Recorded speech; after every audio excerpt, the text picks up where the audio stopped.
Oh, sorry. I thought you were going through trash. With that, Emma showed a triumphant smile, unaware she was making a mistake that would end her life. My name is Sally. I'm 32 years old. I work as a seamstress at a TV and film studio, fixing costumes. The costumes at the studio are diverse, ranging from extravagant period pieces to everyday clothes used in contemporary shows. I alter the designs to fit the era and size them to fit the actors, repairing any wear and tear from filming. My daily work involves handling clothes using sewing machines and irons. My actual specialty is sewing. Though my main job is to fix clothes, I'm also skilled at creating garments from scratch. Since I was young, I learned needlework by watching my mother. That's why I consider this job my true calling. The hours are a bit irregular and sometimes the demands are unreasonable, but I love my work. I hope to work here forever. I met my husband Joe at this studio. Joe was in charge of taking care of the actors. We're 3 years apart in age, and since we saw each other every day, we naturally grew closer over time. 2 years after we met, amidst our busy schedules, we eventually got married. We began our new life together. But just as the new life started, my mother suddenly fell ill and passed away, forcing Joe and I to postpone our wedding. Originally, we had planned a simple ceremony at a local church with just family, but the delay prompted us to save up for a proper wedding and honeymoon. Given our irregular work schedules, we thought it wasteful to rent a house just to sleep in. So to save for the wedding and honeymoon, Joe and I started living with his mother, Emma, at his family home. I lost my father early, and coincidentally, Joe had the same experience. My mother was the only surviving parent, and Joe worried about his mother living alone. I wanted to get along with Emma, but in hindsight, that was the beginning of a nightmare. Emma had no intention of getting along with me. In her eyes, I was no different from a thief who had stolen her son. As soon as we moved in, the harassment began. If I cleaned, "Sally, what is this? It's so dirty. Here, there, and over there. I wonder what kind of upbringing you had. Your parents must have been quite something."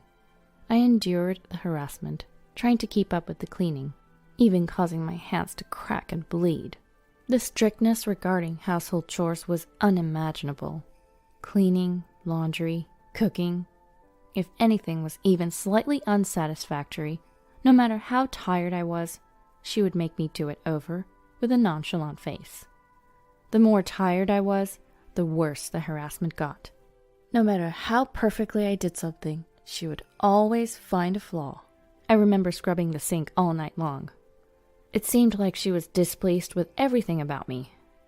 Emma had ordered I do all the household chores. Struggling to balance work and chores, I eventually arranged to work from home. This only escalated Emma's demands.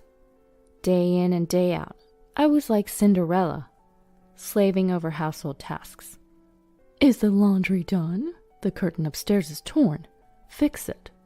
You're good at sewing, aren't you?" "Emma, I'm sorry, I have urgent work. Can't the curtain wait until the weekend?" "What are you saying? If it's left like that, who knows what the neighbors will say. Fix it right away." I was doing housework while working, or rather, working while doing housework.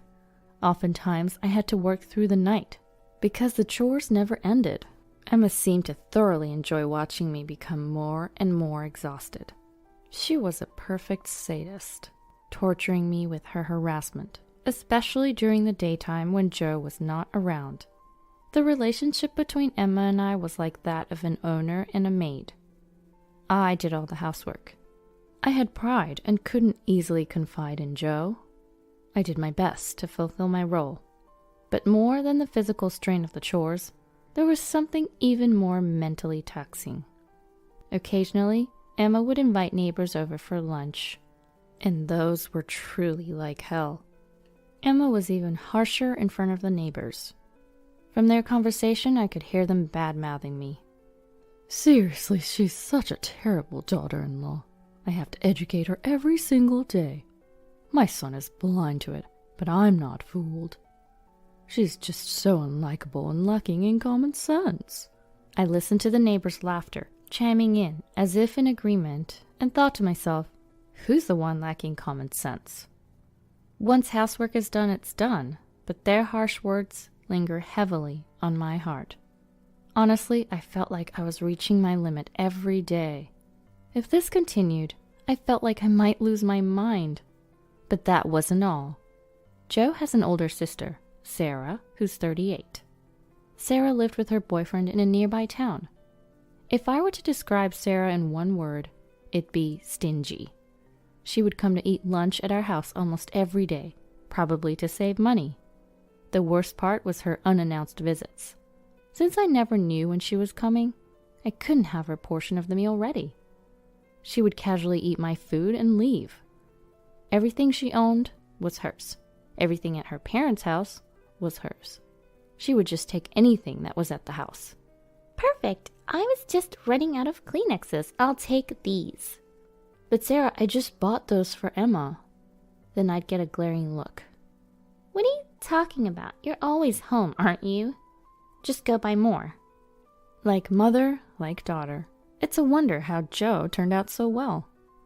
The biggest problem was when she would take dinner ingredients without asking. Every time I had to stop my chores and work to go shopping again. One day, I couldn't take it anymore. Sarah, could you please let me know before you take something? Apparently, she told Emma about it. Did you tell Sarah not to come over anymore? What? No, I didn't say that. So you're saying Sarah's lying? Caught between Sarah's lies and Emma's cruelty. Emma alone would be hell. But when you put the two of them together, the mental burden continued. One day, as I passed by the room where the two were talking, I overheard them talking loud enough so I could hear. It's like having a free maid. How nice. I'm jealous. Send her to my house too. Maid? Am I not a daughter-in-law? I had thought of myself as a maid, but hearing it said out loud was unbearable. Something inside me snapped. That night, I finally poured out my feelings to Jo. I can't do this anymore. I've been patient, but I can't live with Emma any longer. Please, I want to live somewhere else. After a moment of silence, Jo said, Okay, we've saved enough money. Let's move out soon. Really? I'll start looking for a place right away. Tears of relief streamed down my face. Unbeknownst to us, Emma was standing right outside our room. We had no idea this would lead to her bizarre behavior later on. From that day on, the days that had been so oppressive suddenly began to shine. I had one dream. I wanted to wear a wedding dress I made myself for my wedding. After all, sewing was my profession. After talking with Jo, filled with motivation, I immediately ordered a large amount of fabric online. I decided to focus on making the dress as my new purpose. That's what I decided. I started sewing the dress secretly in my room, away from Emma and Sarah. But one day, Sarah, who often dropped by unannounced, caught me. Whoa, what's this dress? It's nice to have your own dress. Hey, Sally, I'm getting married in 2 months. Make my dress too. Really? Yes, renting is just a waste of money. I want to keep costs low for the wedding, so please. Typical Sarah, always looking to save money. I hesitated but agreed to make it since she would cover the material costs. I started making Sarah's dress first, as our wedding was still far off. Sarah told me, Keep this a secret from Mom. I was asked. It seemed she planned to tell Emma she was renting the dress and get financial support from her. Whatever material costs she paid me, she was determined to recoup. Stinginess to this extent is almost impressive. I even talked to Jo about this situation. His response was, Sis never backs down once she decides something. I'm sorry, but it would really help if you could make it for her. I was asked. Feeling positive, I answered with a smile. Leave it to me. I'll do my best. I was getting paid, so I felt motivated. I thought of it as practice for making my own dress without spending on materials. I also had a little bit of hope that this might improve my relationship with Sarah. So I immersed myself in dressmaking between housework and my main job. Even Emma seemed to realize what I was up to. She occasionally peeked into my room. Sarah's wedding was approaching fast, and the dress was nearly complete. Then one day, Emma appeared in my room with a smile. You're working hard again today. Aren't you tired? Yes, a bit. Her sudden change in demeanor was unsettling. I'm going to make some coffee. Why don't you take a break? Really? That would be great, thank you. No worries at all. I'll bring it to you later. Thank you very much, I appreciate it. As Emma left humming, I felt a strange unease. Emma making coffee for me? That's never happened before. Could it be something more sinister? Different thoughts raced through my mind, but there was no point worrying. I decided to get back to work. I was just adding the final touches of lace. The end was in sight. Despite it being Sarah's dress, I found myself putting love into it. Suddenly I smelled coffee. Emma knocked on the door. Sally, may I come in? Oh, what is it? The next moment I was shocked. Emma entered with a tray piled high with cups and saucers, all filled with coffee. Emma, wait! It wasn't just for two. It looked like she was preparing for a party. The tray was so heavy her arms trembled, as I instinctively moved to stop her from entering further. Oops! Emma pretended to trip. The sound of cups breaking and coffee splashing everywhere filled the room. For a moment, I couldn't comprehend what happened. Everything felt like slow motion. Looking down, my yellow-colored dress was stained like a giraffe pattern. Ah! I screamed involuntarily. I didn't miss the brief smile on Emma's face. Oh no, I'm so sorry. It wasn't on purpose. Did you get burned? Wait, is that a dress? I thought you were going through trash. I was speechless. The shock of her actions left me frozen. Then Emma feigned concern. Oh dear, you can't have your wedding like this, can you? My suspicions turned into certainty. Emma was trying to sabotage our wedding. Her plan was to ruin our plans to move out after the wedding. But I couldn't afford to be angry now. I rushed to the bathroom with the stained dress. I frantically rinsed the coffee off. I knew the stain would set if I didn't act quickly. Emma watched with a malicious grin. Need any help? No, I'm fine, I replied coldly. I was in anger and panic. Then someone appeared behind Emma. What's this? Are you bullying Sally again? It was Sarah. No, I just accidentally spilled coffee on her dress, Emma said with apparent enjoyment. This was bad, but the situation took an unexpected turn. What? Are you serious? That's my dress. Wait, what? Emma was speechless. Yours, Sarah? What do you mean? I can't believe this. I had her make my dress. What am I going to do? My wedding is in 2 weeks. Emma was panicking like I'd never seen before. There's no way. While listening to their ridiculous exchange, I continued to wash the dress I had been working on for months for my sister-in-law. As I washed the dress, I thought to myself, I hadn't told anyone I was making the dress for Sarah, so Emma must have thought the dress was for me. She wouldn't have deliberately spilled coffee otherwise. If she had known it was for Sarah, there'd be no reason to ruin it. Joe and I planned to leave this dreaded family home after the wedding. To Emma, I was always the thief cat who stole her beloved son. She couldn't bear the thought of the woman she saw as a mere maid taking her son away. She thought by sabotaging our wedding, her son would stay home. Such petty thoughts led to her bizarre actions. Sarah was furious, blaming Emma and attacking her. How could you do this? Everything is ruined. I can't believe my own mother would destroy my wedding. I'm sorry, Sarah. Please forgive me. I didn't know it was your dress. You don't think I did it on purpose, do you? Emma finally spoke her true feelings. While listening, I pretended not to hear and continued washing the dress.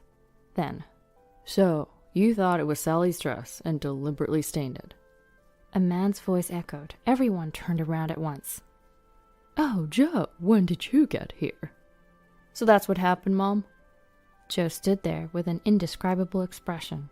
I was so focused on washing the dress and listening to their argument that I hadn't noticed Joe's arrival at the perfect moment.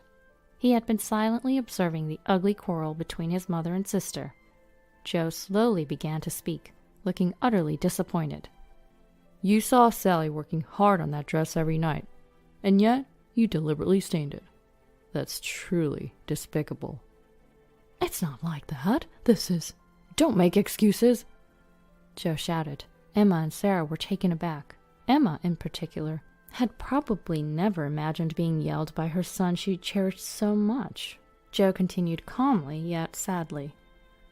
I'm disappointed, Mom. Sally had been enduring your attitude all this time, and we both hoped that one day you might change.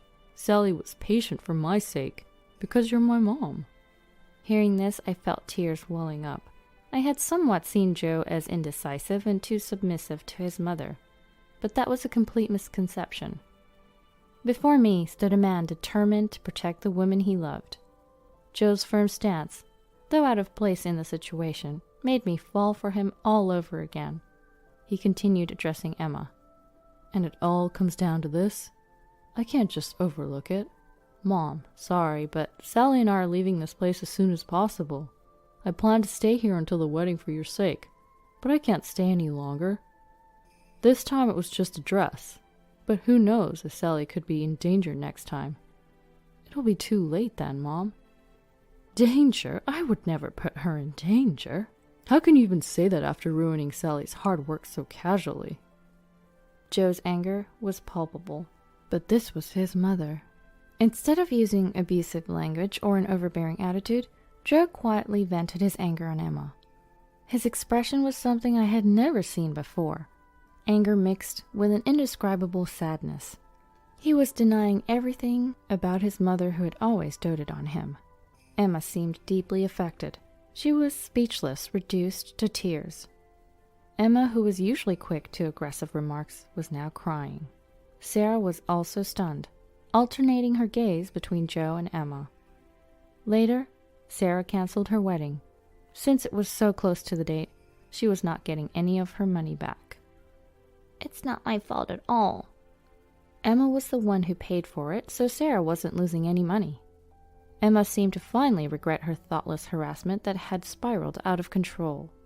The shock of being scolded by her son also left her quite weakened. But the issue wasn't confined to our house.